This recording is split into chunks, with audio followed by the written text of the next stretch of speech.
My dear students, এবছর যে সমস্ত ছাত্রছাত্রী উচ্চ মাধ্যমিক পরীক্ষা দিয়েছো 2025 উচ্চ মাধ্যমিক পরীক্ষা, তোমাদের রেজাল্ট 7ই মে হয়েছে।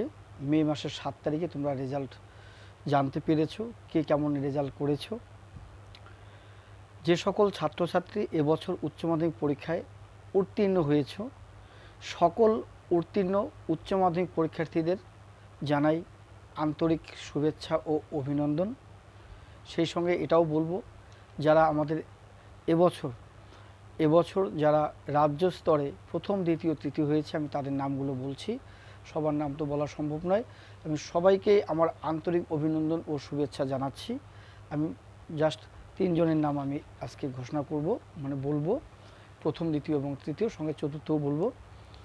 আর যারা এবছর উচ্চ মাধ্যমিক পরীক্ষায় উত্তীর্ণ হয়েছে, সকল উত্তীর্ণ ছাত্রছাত্রীদের জানাই আন্তরিক অভিনন্দন, শুভেচ্ছা বা আন্তরিক শুভেচ্ছা ও অভিনন্দন। ঠিক আছে, সবাই ভালো থেকো। সবার যে লক্ষ্য উদ্দেশ্য রয়েছে সেটাও যাতে পূরণ করো, সামনের দিকে এগিয়ে চলো। ঠিক আছে, এটা ঈশ্বরের কাছে প্রার্থনা করি। যেটা বলবো যে এবছর উচ্চ মাধ্যমিক পরীক্ষা 2025-এ যারা দিয়েছো, তোমাদের রেজাল্ট 7 তারিখে হয়েছে। মে মাসের 7 তারিখে তোমরা রেজাল্ট পেয়েছো। মে মাসের 7 তারিখ। আমি আগের ভিডিওতে বলেছিলাম যে 7 তারিখে উচ্চ মাধ্যমিক পরীক্ষার রেজাল্ট হবে। তোমরা কিন্তু 7 তারিখে রেজাল্ট পেয়েছো, জানতে পেরেছো। এবছর ছেলেদের কিন্তু পাশের হারটা বেশি, ছেলেরাই এগিয়ে আছে পাশের ক্ষেত্রে। এবছর উচ্চ মাধ্যমিক পরীক্ষা 2025 ছেলেদের পাশের হার বেশি, ছেলেরা এগিয়ে আছে। ছেলেদের পাশের হার 92%, ছেলেদের পাশের হার 92% এবং মেয়েদের পাশের হার 88%। ঠিক আছে, ছেলেদের পাশের হার 92% এবং মেয়েদের পাশের হার 88%। কাজেই বোঝা যাচ্ছে এবছর উচ্চ মাধ্যমিক পরীক্ষায় রেজাল্টের দিক দিয়ে, পাশের হারের দিক দিয়ে ছেলেরা এগিয়ে আছে।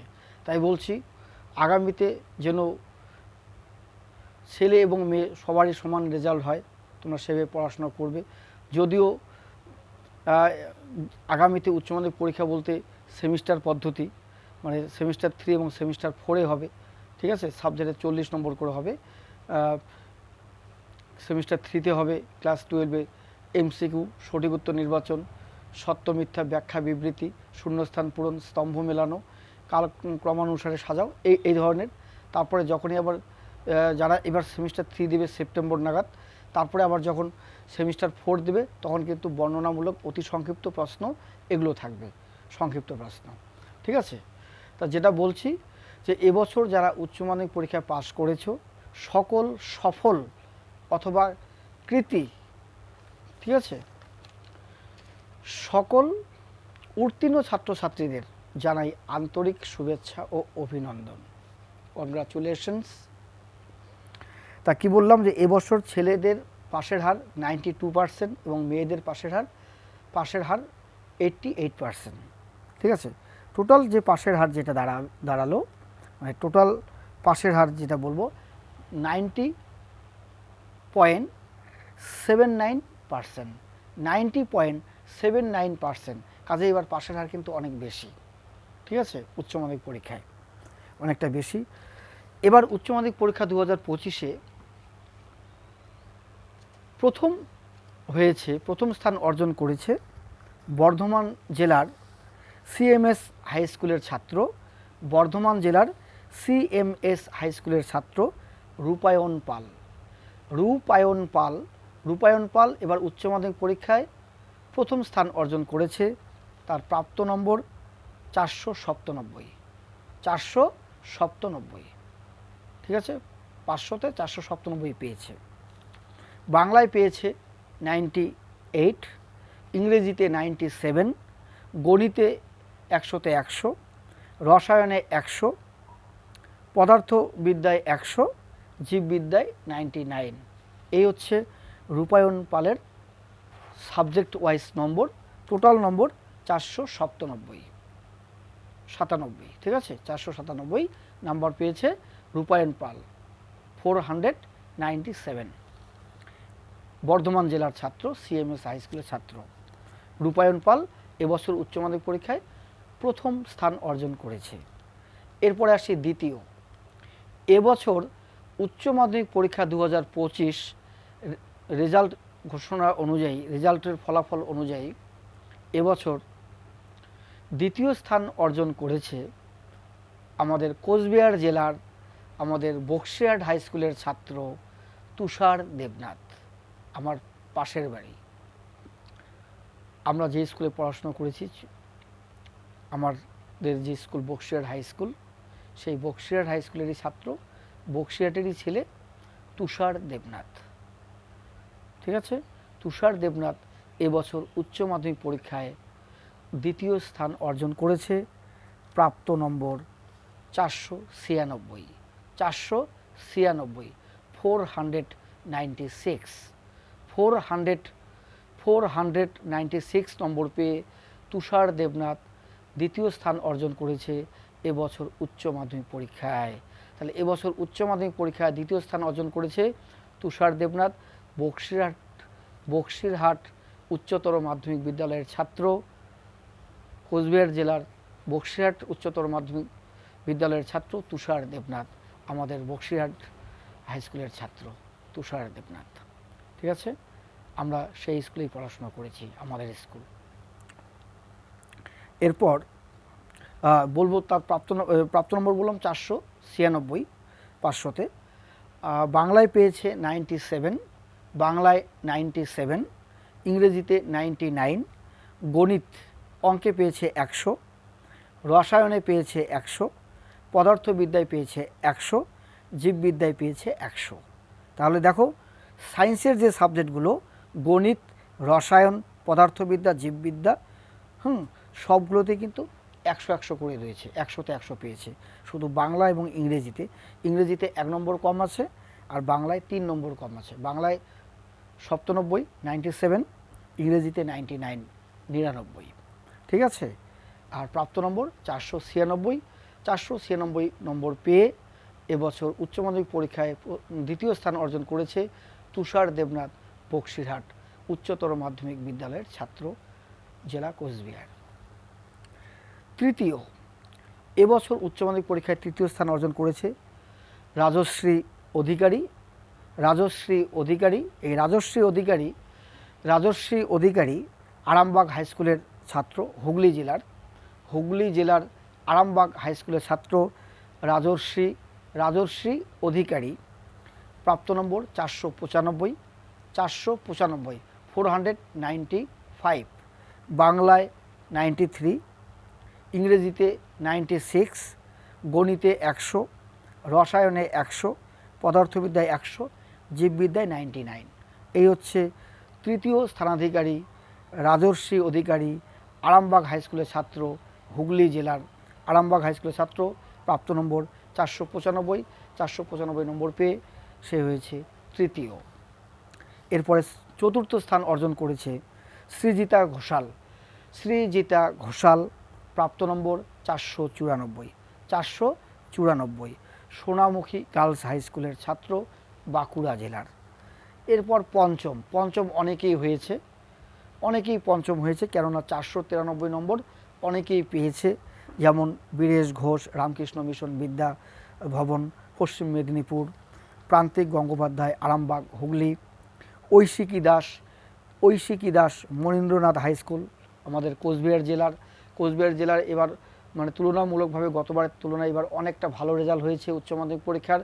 কোচবিহারের মনীন্দ্রনাথ হাই স্কুল থেকে শুরু করে অন্যান্য স্কুলে কোচবিহার জেলার অনেকেই ভালো রেজাল্ট করেছে, অনেকেই 1 থেকে 10-এর মধ্যে রয়েছে। 1 থেকে 10-এর মধ্যে 6 জনই আমাদের কোচবিহার জেলার রয়েছে।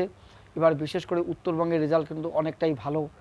এই উচ্চ মাধ্যমিক পরীক্ষা 2025 আমাদের উত্তরবঙ্গের রেজাল্ট অনেকটাই ভালো কিন্তু। ঠিক আছে, উত্তরবঙ্গ দক্ষিণবঙ্গ মিলিয়ে কিন্তু প্রথম দ্বিতীয় হয়েছে। হ্যাঁ, প্রথম দক্ষিণবঙ্গ, আর দ্বিতীয় আমাদের উত্তরবঙ্গ। আমাদের ঘরের ছেলে, আমাদের পাশের বাড়ির ছেলে, আমাদের বক্সিরহাটের ছেলে তুষার দেবনাথ দ্বিতীয় স্থান অর্জন করেছে উচ্চ মাধ্যমিক পরীক্ষায়। ঠিক আছে, যাই হোক, যেটা বলবো, যারা ভালো রেজাল্ট করেছো উচ্চ মাধ্যমিক পরীক্ষায়, যারা প্রথম, দ্বিতীয়, তৃতীয়, চতুর্থ, পঞ্চম বা 1 থেকে 10-এর মধ্যে রয়েছে, তোমাদের কিন্তু অনেকেরই অনেক ইচ্ছা রয়েছে, লক্ষ্য রয়েছে, উদ্দেশ্য রয়েছে। কে কী হতে চাও, সবারই উদ্দেশ্য আলাদা, লক্ষ্য আলাদা, ঠিক আছে। কেউ হয়তো ইঞ্জিনিয়ার হতে চাচ্ছ, কেউ ভালো ডাক্তার হতে চাচ্ছ, কেউ বা বৈজ্ঞানিক হতে চাচ্ছ, সায়েন্টিস্ট, কেউ বা মহাকাশ পাড়ি দিতে চাচ্ছ। এইরকম অনেকেরই অনেক চিন্তাভাবনা রয়েছে, উদ্দেশ্য রয়েছে, লক্ষ্য রয়েছে। তোমরা সেই লক্ষ্যে পৌঁছাও, লক্ষ্যটাকে স্থির রেখে এগিয়ে চলো। ঈশ্বরের কাছে প্রার্থনা করি সবার লক্ষ্য পূরণ হোক, সবার স্বপ্ন পূরণ হোক, বাস্তবে রূপান্তরিত হোক, ভবিষ্যৎ জীবন উজ্জ্বল হোক। তোমাদের সফলতা কামনা করি, সাফল্য হোক ভবিষ্যৎ জীবন, ঠিক আছে। যারা ভালো রেজাল্ট করেছো তোমরা তোমাদের সবাই সবার লক্ষ্য পূরণ করো। শুধু ভালো রেজাল্ট করেছো তা নয়, যারা এবার উচ্চ মাধ্যমিক পরীক্ষায় পাশ করেছো, যারা উচ্চ মাধ্যমিক পরীক্ষায় পাশ করেছো, কোনো রকম পাশ করেছো, মোটামুটি পাশ করেছো, কাটায় কাটায় পাশ করেছো, ভালো নম্বর পেয়েছো, মাঝারি, যে যেরকম পাশ করেছো, সবারই আলাদা আলাদা লক্ষ্য রয়েছে। তোমরা সেইভাবে পড়াশোনা করো, পরবর্তীতে কলেজে সেই লক্ষ্য পূরণ হোক, উদ্দেশ্য পূরণ হোক, এটাই আমি ঈশ্বরের কাছে প্রার্থনা করি। তাই বলছি, এবছর যে সমস্ত ছাত্রছাত্রী 2025 উচ্চ মাধ্যমিক পরীক্ষায় কৃতী ছাত্রছাত্রী রয়েছে, যারা উত্তীর্ণ হয়েছ, সকল উত্তীর্ণ ছাত্রছাত্রীদের জানাই আন্তরিক শুভেচ্ছা ও অভিনন্দন। আমার টিউশন পয়েন্ট বক্সিরহাট টিউশন পয়েন্টের পক্ষ থেকে আমি জানাই আন্তরিক শুভেচ্ছা ও অভিনন্দন। সবাই সবার সাফল্যের শিখরে পৌঁছাক, এটাই আমি আশাবাদী, ঠিক আছে। কে কোন সাবজেক্ট নিয়ে পড়াশুনো করবে, সায়েন্স এবং আর্টস, যারা সায়েন্স নিয়ে পড়াশোনা করছো, কেউ হয়তো ফিজিক্স নিয়ে পড়াশোনা করতে চাও, কেউ কেমিস্ট্রি, কেউ বা ম্যাথ, কেউ জিওলজি, কেউ বোটানি, কেউ বায়োলজি, যে যে সাবজেক্ট নিয়ে পড়তে চাও সেভাবে তোমরা এগিয়ে যাও। ম্যাথমেটিক্স, স্ট্যাটিস্টিক্স, যে যেটা নিয়ে পড়তে চাও। কিন্তু অনেকে হয়তো পরবর্তীতে গবেষক হতে চাও, বৈজ্ঞানিক হতে চাও, ডাক্তার, ইঞ্জিনিয়ার থেকে শুরু করে অনেকের অনেক ইচ্ছা আকাঙ্ক্ষা রয়েছে, লক্ষ্য রয়েছে, সেগুলো পূরণ হোক, এটা আমি ঈশ্বরের কাছে প্রার্থনা করি। আর যে সমস্ত ছাত্রছাত্রী কলা বিভাগে রয়েছে, কলা বিভাগ থেকে যারা ভালো রেজাল্ট করেছো বা কোনোরকম পাস করেছো, সবার উদ্দেশ্যে বলছি, যার যে সাবজেক্টে ভালো রেজাল্ট হয়েছে সেই সাবজেক্টগুলো নিয়ে পরবর্তীতে কলেজে অ্যাডমিশন হতে পারবে, কলেজে অনার্স নিতে পারবে, মেজর সাবজেক্ট নিয়ে পড়তে পারবে। কলেজে তো এখন বিএ 4 বছরের কোর্স, 4 বছরে এই যে সেমিস্টারগুলো হবে, মেজর 1, 2, 3 সেইভাবে পড়তে পারবে। মেজরে তো সাবজেক্ট চেঞ্জ হয় না, মাইনরে চেঞ্জ হয়ে যায়। তাই বলছি, যার যে সাবজেক্ট ভালো লাগে, পলিটিক্যাল সায়েন্স, ফিলোসফি, সংস্কৃত, বাংলা, ইংরেজি, ঠিক আছে, এডুকেশন, সোশিওলজি, যার যে সাবজেক্ট রয়েছে, অ্যানথ্রোপোলজি, সাইকোলজি, যার যেটা ইকোনমিক্স, জিওগ্রাফি, ঠিক আছে, কম্পিউটার অ্যাপ্লিকেশন বা বিভিন্ন ম্যানেজমেন্ট যে কোর্স রয়েছে, ম্যানেজমেন্ট কোর্স, ডিপ্লোমা কোর্স, যে যেটা পড়তে চাও, সায়েন্স থেকেও যদি অনেকে ডিপ্লোমা কোর্স করতে চাও করতে পারবে। ডিপ্লোমা কোর্স রয়েছে, ম্যানেজমেন্ট কোর্স রয়েছে, তোমরা সেই দিকে এগোতে পারবে। যার যেটা লক্ষ্য রয়েছে সেই লক্ষ্যটাকে ঠিক রেখে সামনের দিকে এগিয়ে চলো। তোমাদের ভবিষ্যৎ জীবন সাফল্যমণ্ডিত হোক, ভবিষ্যৎ জীবন উজ্জ্বল হোক, এটাই আমি ঈশ্বরের কাছে প্রার্থনা করি, ঠিক আছে। তাহলে সকল উত্তীর্ণ ছাত্রছাত্রীদের জানাই আন্তরিক শুভেচ্ছা ও অভিনন্দন। আজকের ভিডিওটি যদি ভালো লেগে থাকে অবশ্যই লাইক, কমেন্টস এবং বেশি বেশি করে শেয়ার করবে বন্ধুদের কাছে। আর যারা এখনও পর্যন্ত আমার ইউটিউব চ্যানেলটিকে সাবস্ক্রাইব করনি, অবশ্যই আমার ইউটিউব চ্যানেলটিকে সাবস্ক্রাইব করে দেবে, ঠিক আছে। সমস্ত ছাত্রছাত্রীদের আমি অভিনন্দন জানাচ্ছি, আন্তরিক শুভেচ্ছা জানাচ্ছি, যারা পাশ করেছো এই বছর সবাইকে, এবং সবার লক্ষ্য পূরণ হোক, উদ্দেশ্য পূরণ হোক। হ্যাঁ, একজন ভালো মনের মানুষ হও, মানবিকতা তোমাদের মধ্যে থাকুক, মানবিক হও, ঠিক আছে, সেটাই আমি চাবো। আদর্শবান মানুষ হও, সৎ ন্যায়পরায়ণ মানুষ হও, এটা আমি ঈশ্বরের কাছে প্রার্থনা করি। রাখছি, অবশ্যই আমার ইউটিউব চ্যানেলটিকে সাবস্ক্রাইব করবে।